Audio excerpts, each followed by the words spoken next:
আজ আমরা এক্সপ্লেন করব 2019 সালে মুক্তিপ্রাপ্ত অসাধারণ এক সিনেমা যার নাম মেগা ক্রোকোডাইল। রহস্যময় এক দ্বীপে একমাত্র ভাইকে বাঁচাতে গিয়ে সবাই হিংস্র কুমিরের কবলে পড়ে। একের পর এক তাদের সবাইকে হিংস্র কুমিরগুলো ছিঁড়ে খেতে শুরু করে। শেষ পর্যন্ত তারা কি রহস্যময় সেই দ্বীপ থেকে বেঁচে ফিরতে পেরেছিল? এটাই দেখব আজকের গল্পে। তাহলে চলুন আর দেরি না করে গল্প শুরু করা যাক। গল্পের শুরুতেই আমরা একটি জাহাজ দেখতে পাই যেটা গভীর সমুদ্রে তীব্র ঝড়ের কবলে পড়েছিল। জাহাজে অবস্থান করা ক্রু মেম্বার ও নাবিকরা ঝড়ের কবল থেকে বাঁচার চেষ্টা করলেও তারা ব্যর্থ হয়। প্রবল ঝড়ে জাহাজটি মুহূর্তের মধ্যেই সমুদ্রের গভীরে তলিয়ে যায়। বেঁচে যাওয়া জাহাজের বাকি নাবিকরা সমুদ্রের স্রোতের সাথে ভাসতে ভাসতে রহস্যময় এক দ্বীপে এসে পৌঁছায়। বেঁচে যাওয়া ক্রু মেম্বার ও নাবিকরা দ্বীপের কিনারা থেকে কিছুটা ভেতরে প্রবেশ করলে তারা দেখতে পায় এই দ্বীপের গাছপালা থেকে শুরু করে প্রায় অনেক কিছুই দেখতে আকারের চাইতে অনেকটাই বড়। সবাই অনেক ভয় পেয়ে যায়। এই দ্বীপের নাম ছিল হেল আয়ারল্যান্ড, অর্থাৎ নরকের দ্বীপ। এই দ্বীপকে কেন নরকের দ্বীপ বলা হয় সেটা আমরা একটু পরে জানতে পারবো। সবাই অনেক ক্ষুধার্ত ছিল, এই জন্য দ্বীপের আশেপাশে তারা খাবার খুঁজছিল। খাবার খোঁজার সময় তারা পাথরের পাশে কিছু ডিম দেখতে পায় যেগুলো আকারে অনেকটাই বড় ছিল। ডিমগুলো আসলে কোন প্রাণীর তারা সেটা বুঝতে পারে না এবং ডিমগুলো সেখান থেকে নিয়ে সেগুলো সবাই খেতে শুরু করে। কিন্তু চোখের পলকেই হঠাৎ সেখানে কিছু কুমির এসে সবার উপরে আক্রমণ করে দেয়। অর্থাৎ তারা যে ডিমগুলো খাচ্ছিল সেগুলো আসলে কুমিরের ডিম ছিল। এবং এই দ্বীপকে নরকের দ্বীপ এই জন্য বলা হতো কারণ পৃথিবীর সমস্ত হিংস্র প্রাণীর বসবাস এখানেই ছিল। ডিমগুলো সেখানে রেখে সবাই পালানোর চেষ্টা করলে তাদের অবস্থা আরও বেগতিক হয়ে পড়ে, কারণ বিশাল আকৃতির এক কুমির এসে মুহূর্তের মধ্যেই তাদের সবাইকে খেয়ে ফেলে। গল্পের দৃশ্যপট পরিবর্তন হলে অন্যদিকে আমরা কিছু বাচ্চাদের সমুদ্রের কিনারায় ফুটবল খেলতে দেখি। বাচ্চারা ফুটবল খেলার সময় বলটা কিছুটা দূরে চলে গেলে তাদের মধ্যে একটি বাচ্চা ফুটবল আনতে যায়, কিন্তু সামনেই কিছু একটা দেখে বাচ্চাটি ভয়ে চিৎকার করে ওঠে। কিছুক্ষণের মধ্যেই সেখানে দলে দলে মানুষের ভিড় জমা হলে আমরা দেখতে পাই বিশাল আকৃতির একটি মৃত কুমির সেখানে পড়ে আছে। গল্পের প্রধান চরিত্র লুহান কুমিরটি দেখে বলে, এই কুমিরটি হেল আইল্যান্ড থেকে এখানে এসেছে। কুমিরটি মৃত হলেও এর সাথীরা জীবিত থাকতে পারে। আমাদের জলদি এই গ্রাম ছেড়ে চলে যেতে হবে, নয়তো কুমির আমাদের সবাইকে খেয়ে ফেলবে। লুহানের কথা শুনে গ্রামবাসীরা হাসতে থাকে, কারণ হেল আইল্যান্ড এখান থেকে শত শত মাইল দূরে ছিল। ওখান থেকে কুমির এত দূর কোনোভাবেই আসতে পারবে না। সবাই লুহানকে নিয়ে উপহাস করে, কারণ সবসময় সে নেশা করত। এই সব কিছু সে নেশার ঘরেই বলছে। গ্রামবাসীরা এমনটাই মনে করে। পরের দৃশ্যে আমরা লুহানকে তার অফিস রুমে দেখতে পাই, যেটা ছিল একটি বোটের মধ্যে। আসলে লুহান একজন রিসার্চার ছিল। ওশিয়ান রিলেটেড সব ধরনের খোঁজখবর সে খুব ভালোভাবেই জানত। লুহান তার অফিস রুমে অবস্থান করার সময় ভ্যান নামের এক ব্যক্তি ব্রিটকেস ভর্তি টাকা নিয়ে এসে লুহানকে বলে, আমি শুনেছি হেল আইল্যান্ডে তুমি এই পর্যন্ত 2বার গিয়েছ এবং 2বারই কোনো ধরনের ক্ষতি ছাড়া তুমি নিরাপদে ফিরে এসেছ। এজন্য আমরাও হেল আইল্যান্ডে যেতে চাই। তুমি আমাদের সেখানে নিয়ে যাবে। এর জন্য আমি তোমাকে কোটি কোটি টাকা দিব। ভ্যানের কথা শুনে লুহান বলে, আমি তোমাদের নিয়ে যেতে পারবো না। তোমাদের কোনো আইডিয়া আছে ওই দ্বীপ কতটা ভয়ঙ্কর? ওখানে প্রায় 3000 হিংস্র কুমির রয়েছে। এছাড়াও অদ্ভুত সব হিংস্র প্রাণীর বসবাস ওখানে রয়েছে। যদি মরার ইচ্ছা না থাকে তাহলে এখান থেকে চলে যাও। লুহানের কথা শুনে কেনা নামের এক মহিলা চরিত্র বলে ওঠে, কিছুদিন আগে সমুদ্রে রিসার্চ করার জন্য আমার ভাই একটি জাহাজ নিয়ে গিয়েছিল, কিন্তু 6 দিন পার হয়ে গেলেও তাদের কোনো খোঁজখবর পাওয়া যায়নি। আমার ভাইয়ের লাস্ট লোকেশন ছিল হেল আয়ারল্যান্ড। আমি জানি আমার ভাই এখনও জীবিত রয়েছে। যেভাবেই হোক হেল আইল্যান্ড থেকে ওকে আমি ফিরিয়ে আনব। কেনার কথা শুনে লুহান বলে, আমার মনে হয় না তোমার ভাই এখনও বেঁচে রয়েছে, তাই এর থেকে ভালো হয় তোমরা ফিরে যাও। কেনা এসব কথা শুনে সেখান থেকে চলে যায়, কিন্তু যাওয়ার আগে সে লুহানকে বলে, আমি জানি তোমার স্ত্রী হেল আইল্যান্ডে রিসার্চ করতে গিয়েছিল, কিন্তু এরপর সে আর কখনোই ফিরে আসেনি। তুমি এই পর্যন্ত 2বার হেল আইল্যান্ডে তাকে খুঁজতে গিয়েছ, কিন্তু তোমার স্ত্রীকে সেখানে খুঁজে পাওনি। স্ত্রীর স্মৃতিগুলো তোমাকে আজও ভেতর থেকে কুড়ে কুড়ে খাচ্ছে। যদি সম্ভব হয় অন্তত আমার ভাইকে খোঁজার জন্য সাহায্য করো। কথাগুলো বলে কেনা সেখান থেকে চলে গেলে লুহানের অনেক আফসোস হয় এবং শেষ পর্যন্ত সে কেনাকে সাহায্য করার জন্য রাজি হয়ে যায়। পরের দৃশ্যে আমরা দেখতে পাই সবাই একটি প্লেন নিয়ে হেল আইল্যান্ডের উদ্দেশ্যে বেরিয়ে পড়ে। লুহানের হাতে হেল আইল্যান্ডের একটি ম্যাপ ছিল, যেটা সঠিকভাবে তাদের রাস্তা দেখাবে। কিছুক্ষণ পর সবাই আয়ারল্যান্ডের কাছাকাছি পৌঁছালে লুহান সবাইকে প্লেন থেকে জাম্প করতে বলে, কারণ আয়ারল্যান্ডে ল্যান্ডিং করার মতো কোনো জায়গা নেই। লুহানের কথা মতো সবাই প্যারাশুটের সাহায্যে আয়ারল্যান্ডে জাম্প করে এবং নিরাপদে আয়ারল্যান্ডে অবতরণের পর তারা একসঙ্গে ম্যাপ দেখে সামনের দিকে এগোতে শুরু করে। তারা ড্রোনের মাধ্যমে কেনার ভাইয়ের লোকেশনটি খোঁজার চেষ্টা করছিল, কারণ আয়ারল্যান্ডে এমন কিছু উঁচু উঁচু জায়গা ছিল যেখানে পৌঁছানো অসম্ভব ছিল। তারা বন্দুকগুলো লোড করে নিয়ে কেনার ভাইয়ের লোকেশন পর্যন্ত পৌঁছে যায়, কিন্তু সেখানে পৌঁছানোর পর তারা দেখতে পায় চারিদিকে শুধু মানুষের হাড়গোড় পড়ে আছে। তারা ভীষণ ভয় পেয়ে যায়। কেনা পাশেই তার ভাইয়ের বোর্ড দেখতে পায়। এতে করে সে কনফার্ম হয়ে যায় তার ভাই এখানে এসেছিল, কিন্তু এখনো পর্যন্ত তার ভাই বেঁচে রয়েছে কি না এটা সে বুঝতে পারে না। ভাইকে খোঁজার জন্য কেনা জঙ্গলের মধ্যে প্রবেশ করে। লুহান সবাইকে ম্যাপ অনুযায়ী রাস্তা দেখাচ্ছিল। কিছুক্ষণ পর তারা হাঁটতে হাঁটতে বিশাল বড় একটি গুহার সামনে এসে পৌঁছায়। গুহার বাহিরে মানুষের ছেঁড়া জামা কাপড় পরেছিল, যেগুলো দেখে সবাই ধীরে ধীরে গুহার মধ্যে প্রবেশ করে। গুহার মধ্যে প্রবেশ করতেই তারা সামনেই মানুষের লাশ দেখতে পায়। লাশটা পচে গিয়ে অনেক গন্ধ বের হয়েছিল।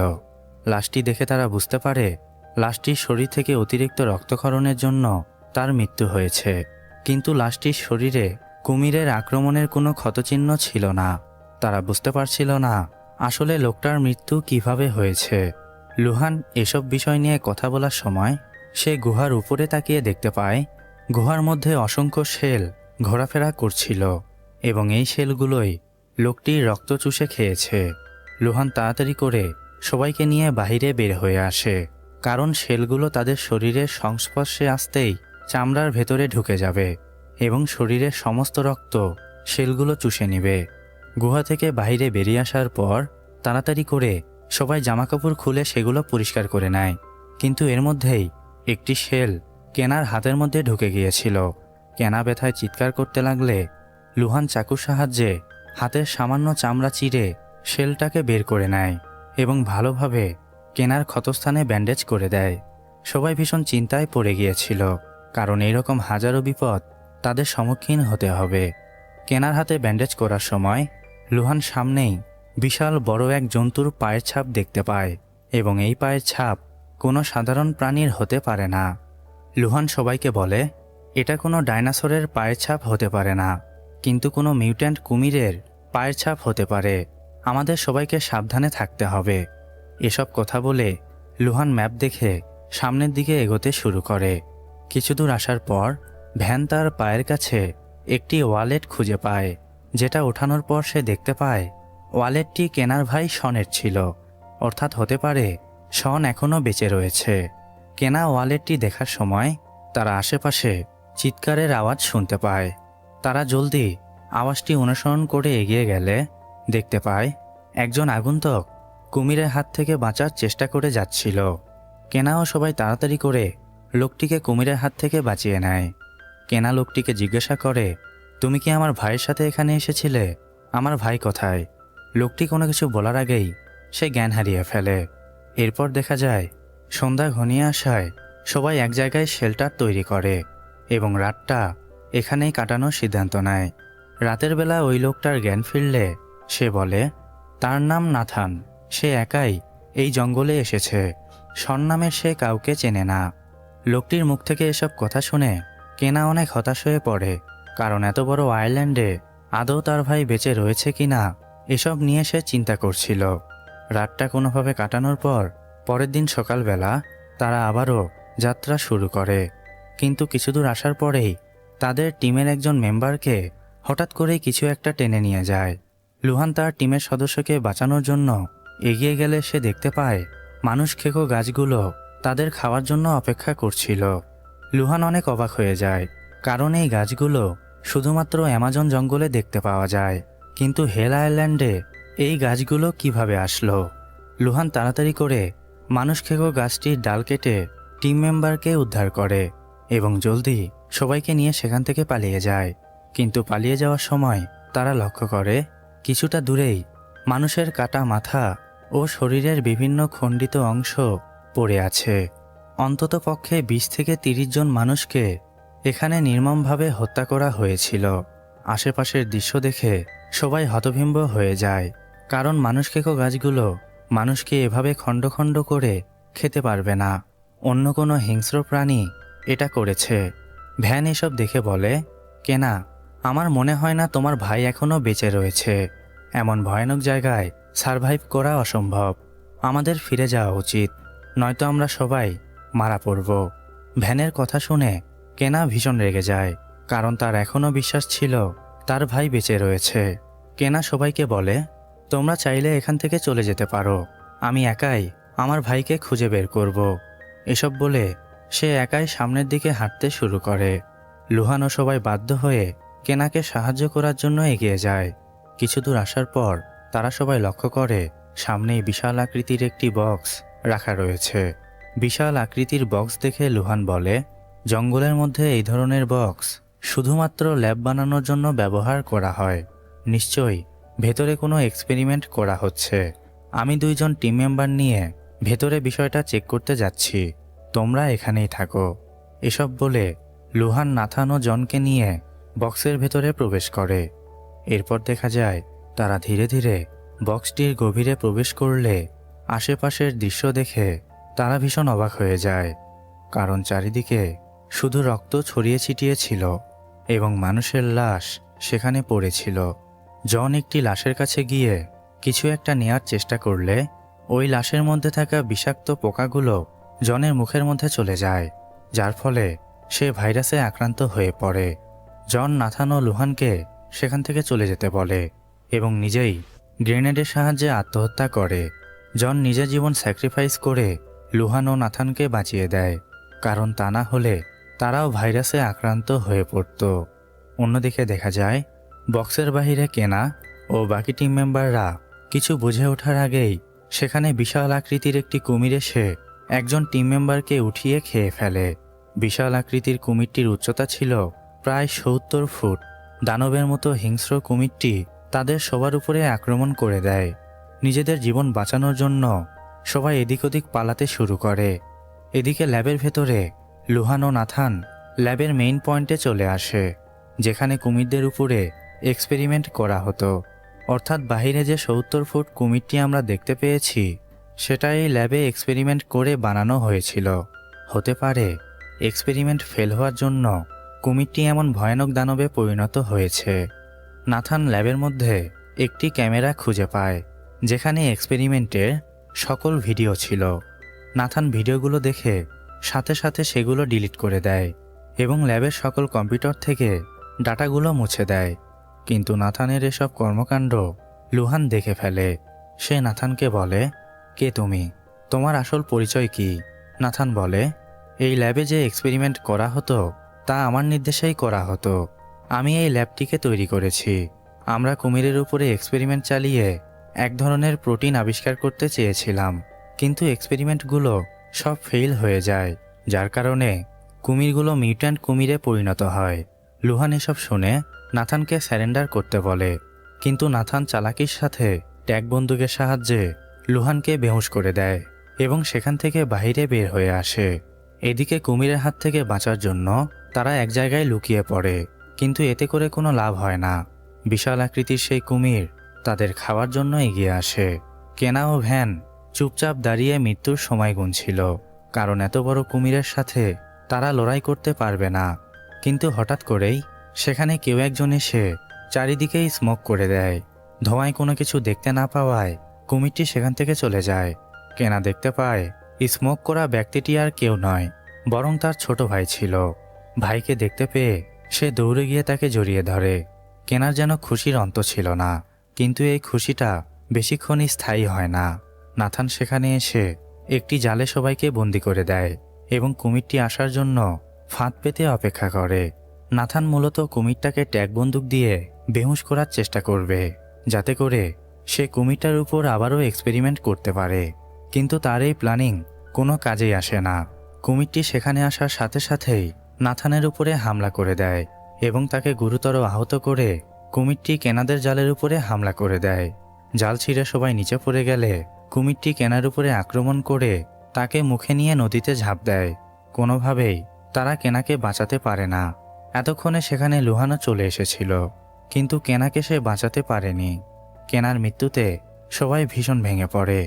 এদিকে একটি গুহার মধ্যে আমরা দেখতে পাই কেনা এখনও বেঁচে ছিল, কিন্তু তার অবস্থা ভীষণ খারাপ হয়ে গিয়েছিল। তার বাঁ পা সম্পূর্ণ ভেঙে গিয়েছিল। তার শরীর থেকে প্রচুর রক্তক্ষরণ হচ্ছিল। কেনা তার আশেপাশে তাকিয়ে দেখতে পায় সেখানে অনেক লাশ পড়ে আছে, অর্থাৎ কুমিরটি তার শিকার ধরে নিয়ে এসে এখানেই রাখত। কেনা তার কাছে থাকা রেডিওর সাহায্যে লুহানের সাথে যোগাযোগ করার চেষ্টা করে এবং অনেক চেষ্টার পর সে কন্ট্যাক্ট করতে সক্ষম হয়। কেনা বলে, আমি একটি গুহার মধ্যে রয়েছি, এখান থেকে আমি কিছুতেই বের হতে পারবো না। এই গুহাটি কোথায় রয়েছে সেটা আমি বলতে পারবো না, যা করার তোমাকেই করতে হবে। লুহান এসব শুনে ম্যাপ দেখে 3টি গুহা বেছে নেয়, অর্থাৎ এই 3টি গুহার মধ্যেই কেনা থাকতে পারে। এরপর লুহান আর দেরি না করে একটি বোট নিয়ে প্রথম গুহার কাছে পৌঁছে যায় এবং বাইরে থেকে কেনাকে ডাকতে থাকে। লুহানের আওয়াজ পেয়ে কেনা চিৎকার করতে লাগলে তারা বুঝতে পারে এই গুহাতেই কেনা রয়েছে। তারা জলদি কেনাকে গুহার মধ্যে থেকে উদ্ধার করে বোট নিয়ে সেখান থেকে চলে যায়, কিন্তু দানবাকৃতির সেই কুমিরটাও তাদের পিছু নেয়। লুহান সবাইকে নিয়ে তাড়াতাড়ি করে বোট নিয়ে কিনারায় পৌঁছানোর পর পাহাড়ের উঁচু একটি জায়গায় চলে আসে, যেখানে আগে থেকেই লুহান সবকিছু প্ল্যানিং করে রেখেছিল।